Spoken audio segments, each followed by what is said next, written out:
Okay friends, so now we'll start with a new topic, that is caryology. First we'll be starting with early childhood caries.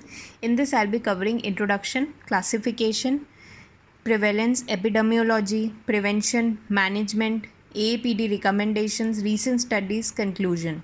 And okay, so now let us start with the introduction. So according to Davies in 1998, he had defined ECC as a complex disease which involves maxillary primary incisors within a month after eruption and spreading rapidly to other primary teeth.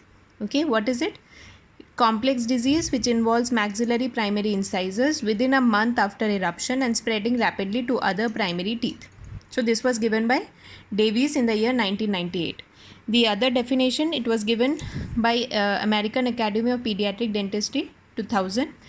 According to AAPD, it is defined as the presence of one or more decayed, non-cavitated or cavitated lesions missing due to caries or filled tooth surface in any primary tooth of a child 71 months of age or younger. You have to remember these definition exactly like how it is given. So I'll repeat it again. According to AAPD, ECC is defined as the presence of one or more decayed, non-cavitated or cavitated lesion missing due to caries or filled tooth surface in any primary tooth of a child 71 months of age or younger. Okay. So first we have done the definition according to Davies. Next we have covered a definition according to American Academy of Pediatric Dentistry. Now the next will be what are the synonyms of ECC? Nursing bottle caries, baby bottle tooth decay, nursing bottle syndrome. This name was given by Shelton in the year 1977. I have remembered it as Sheldon, so similar as Shelton. Then milk bottle syndrome, nursing caries by Winter. Okay, 1966. 1977 Shelter, nursing bottle syndrome and nursing caries, Winter, 1966. Recent synonym is the maternally derived streptococcus mutans disease, MDS-MD. Okay. Now what are rampant caries? Yes, you are correct, in which the mandibular incisors are included, that is known as rampant caries. But of course there will be some definition, right? So it was given by Massler in 1945. Okay. So it is defined as suddenly appearing, means it will come suddenly. It will widespread, again rapidly spreading, suddenly appearing, widespread, rapidly spreading, burrowing type of caries resulting in early involvement of pulp and affecting those teeth usually regarded as immune to decay. That is the mandibular incisors. They are regarded as immune to decay because it is usually protected from the tongue. Again, I'll define rampant caries according to Maslow's 1945. It is defined as suddenly appearing, widespread, rapidly spreading, burrowing type of caries resulting in early involvement of pulp and affecting those teeth which are usually regarded as immune to decay. Okay, now coming on to the classification by Vane in 1999, type 1, type 2, type 3, mild to moderate, moderate to severe, severe, type 1 mild to moderate, type 2 moderate to severe and type 3 severe. So type 1 mild to moderate, type 2 moderate to severe, type 3 severe. Type 1 mild to moderate, seen in 2 to 5 years of age. Characteristic feature, isolated carious lesion involving molar and incisors. The etiology is mainly due to the karyogenic semi-solid food. Moderate to severe, labiolingual caries lesion involving incisors. Mandibular incisors are not involved. Ineffective bottle or at-will breastfeeding. Okay. Here the isolated caries lesions involving molars and incisors. Here molar are not involved. Remember that. Labiolingual caries lesion involving incisors. Ineffective bottle or at-will breastfeeding. Next is the severe lesion, involves the primary mandibular molars also. Karyogenic plus poor oral hygiene. Here it was karyogenic semi-solid food. Here it was ineffective feeding habit. Here it was karyogenic plus poor oral hygiene. It is known as rampant caries. Okay. Now coming on to the developmental stages of ECC. It was given by Virhegem 1995. Stage 1, initial reversible stage. It occurs in the age of 10 to 18 months. It is cervically and occasionally interproximal chalky white lesions. Stage 2 is the damaged carrier stage, 18 to 24 months. Maxillary anterior teeth are involved. Involves dentine and presence of yellowish brown discoloration. Pain on having cold food item. First stage, initial reversible. Stage 2 is my damaged carrier stage. Stage 3 is my deep lesion, 24 to 36. First it was 10 to 18 months, 18 to 24, 24 to 36 is the third stage. Molars are also affected. Pulpal involvement, frequent complaint of pain depending upon the time of eruption. Etiology may be because depends upon the time of eruption, caries exposure plus frequency of the karyogenicity. This stage can reached in 10 to 14 months as well, depending upon all the factors which I mentioned just now. Then the last stage is the traumatic stage, that is 36 to 48 months. Here the teeth become so weak due to caries that on small forces also the teeth become, because of the brittleness, they starts to get fracture. Tooth becomes non-vital. Primary molars are associated with pulpal problems. Okay, I hope these stages are clear. Once again, I'll just till now whatever we have studied, that is the introduction we have covered. In introduction, Davies definition 1998 and AAPD 2000 definition. Then synonyms of early childhood caries. Then definition of rampant caries by Masler. Then classification by Wayne, and then developmental stages of ECC by Verhegem. 4 stages were there: initial reversible stage, damaged caries stage, deep lesion, traumatic stage. Now coming on to the, according to AAPD, key risk and etiological factors. Okay, oral bacteria, certain oral bacteria such as S. mutans and lactobacilli. Diet, high consumption of sugary, starchy food and drinks, specially consumed throughout the day or in between the meals. Okay, this is very important. A person who has who takes high consumption of sugary or starchy foods and like cold drinks and all, and it depends upon when is he intaking, that is especially throughout. Okay. So according to AAPD, key risk factor and etiological factors are oral bacteria, that is certain oral bacteria like S. mutans and lactobacilli. Diet, high consumption of sugary, starchy and drinks, specially consumed throughout the day or in between the meals. Then the poor oral hygiene, that is inadequate brushing. Salivary factors like decrease in salivary flow, altered saliva composition. Socioeconomic factors. It has been, according to many studies, it has been proven that low socioeconomic status has limited access to dental care, thus less oral health literacy and increased risk of early childhood caries. Genetics, certain genetical factors are also associated with early childhood caries. Developmental defects or factors like premature birth, low birth weight, developmental disorders, cerebral palsy or Down syndrome. And lastly, many cultural practices like the prolonged bottle feeding or at-will breastfeeding.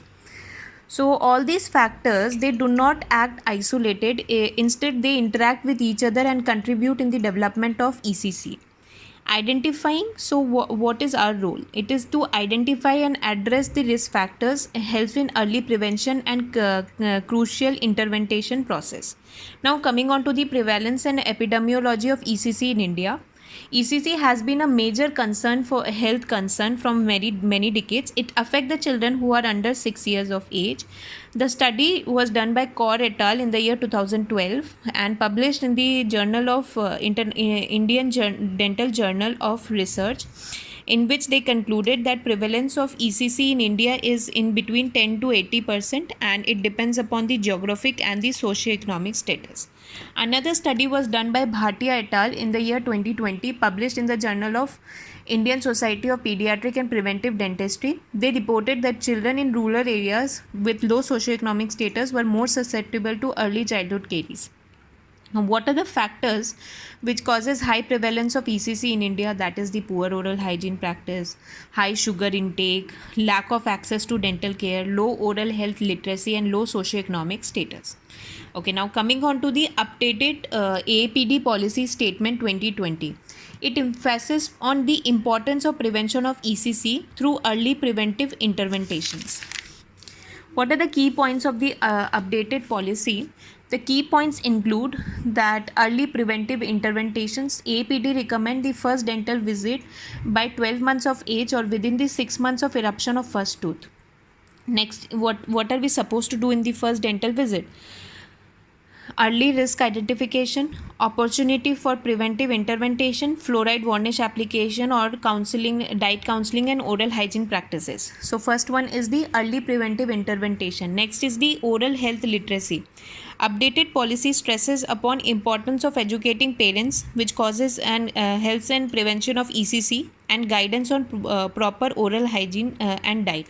So first is the early preventive intervention. Next is the from the AAPD updated policy, early preventive intervention, oral health literacy. Next is the multidisciplinary approach. ACC prevention focuses on multidisciplinary approach. It involves not only pediatric dentistry but primary care physician, nurses who are regular contact with the young child. Next is the risk assessment. Healthcare providers should use validated risk assessment tools which helps in a high caries risk assessment for an individual. Next is the fluoride use. The updated policy of AAPD supports the use of fluoride, safe and effective dose, which as a preventive measure. It recommends children who are at high risk. Fluoride varnish should be applied in every 3 to 6 months, beginning at the age of 6 months. Now next, coming on to the management of ECC. Management of ECC is a combination of preventive measures, restorative measures and ongoing monitoring to prevent further decay. Now what are the guidelines by AAPD for the management of ECC? Protocols. First is the prevention is the primary goal. Parents and caregivers should be educated on proper oral hygiene and diet counseling, avoidance of sugary drinks and food. AAPD recommends use of preventive measures, that is fluoride varnish, diet counseling and anticipatory guidance to prevent ECC development. Next is the risk assessment. During the first dental visit, risk should be reassessed risk assessment should be done in the first visit and it should be done in the subsequent visits also, using validated tools like camera, that is the caries management by risk assessment. Okay. Now coming on to the temporarization during the first visit. Extensive decay in child involves removal of the decayed tissue, placement of a temporary restoration. This allows the infection control and pain relief until final restoration is placed in subsequent visit. Next is the restorative treatment during the second visit. The decayed tissue should be removed, replaced with the permanent restoration, composite resins, GIC or stainless steel crowns. This depends upon the extent and severity of the decay. So the first treatment in the first dental visit is the temporarization, that is just arrest the progression of the caries. Now APD guideline has also given on guidelines management on the basis of based on the number of visits required. First is the first one visit approach, that is in cases of small number of carious lesion, patients who are at minimal risk factors, treatment is to be given removal of carious lesion and placement of a restoration during single visit. In two visit approach, children with multiple carious lesion who are at moderate ECC risk, removal of the carious lesion, placement of the temporary restoration during the first visit and followed by placement of the permanent restoration in the second visit. In the multi-visit approach, extensive carious lesion, who will come under this multi-visit approach? Extensive carious lesion who are at high caries risk. Treatment should be removal of the caries, placement of temporary restoration, perform pulpectomies, pulpotomies, extraction if needed. Now our next step is the monitor and follow up. Prevent further decay. According to AAPD, at least 2 dental visits per year for a children at low risk and more frequent visits for high risk patients. Referral to specialist. Children with severe ECC or with complex medical conditions require referral to pediatric dentist or other specialist for comprehensive management. Now minimally invasive approach should be selected, that is selective caries removal, preserves healthy tooth, avoid unnecessary trauma to the teeth. So we can conclude that AAPD recommends a risk-based approach for the management of ECC. It emphasizes on prevention and early intervention. Guidelines also recommends use of minimal invasive dentistry, assessment of risk, and use of appropriate restorative materials. Now coming on to the references, AAPD 2016 guidelines on caries risk assessment, guidelines on infant oral health care. AAPD 2016 guidelines on infant oral health care. AAPD 2020 guidelines on caries risk assessment and management for infant, child and adolescent. Shafi et al 2017 implementing caries risk assessment and clinical intervention in dental practice. Then American Dental Council of Scientific Affairs 2016 on professionally applied topical fluoride. Now there was another study which was done by Pitts and et al in the year 2019, published in the Journal of Pediatric Dentistry, International Journal of Pediatric Dentistry, that is the IAPD Bangkok recommendation. So we have to read about it. So this Bangkok recommendation has given 4 key points, that is raising awareness of ECC among parents, caregivers, dentists, healthcare professionals and the stakeholders. Okay, so first key point is raising awareness.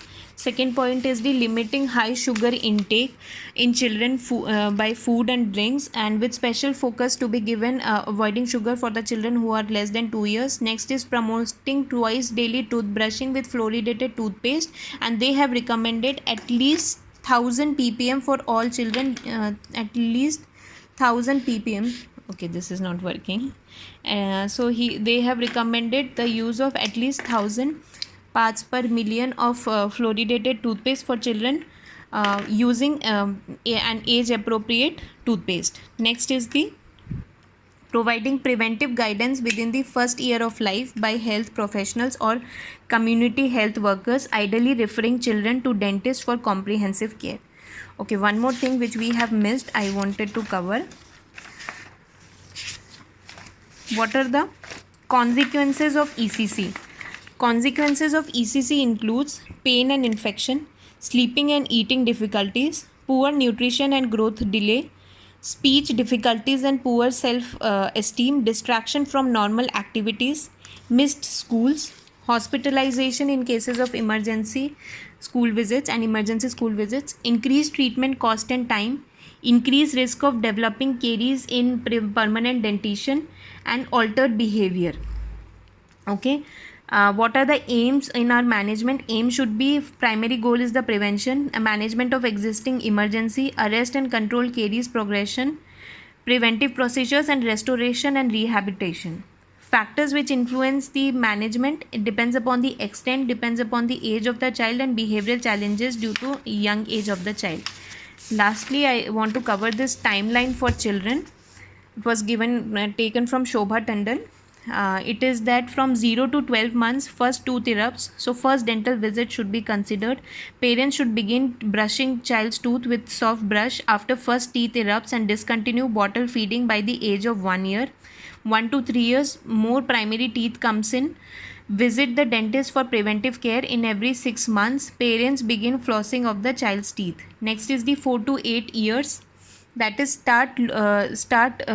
losing of the primary teeth and eruption of permanent teeth, that is molars and incisor erupts. Preventive dental sealants may be needed. Continued 6 months preventive care.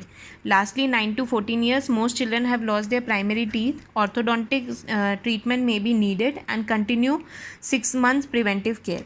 So this is all about early childhood caries. I have covered all the things. I hope this was informative, and if you have any doubt, please kindly post it in the comment section. Thank you.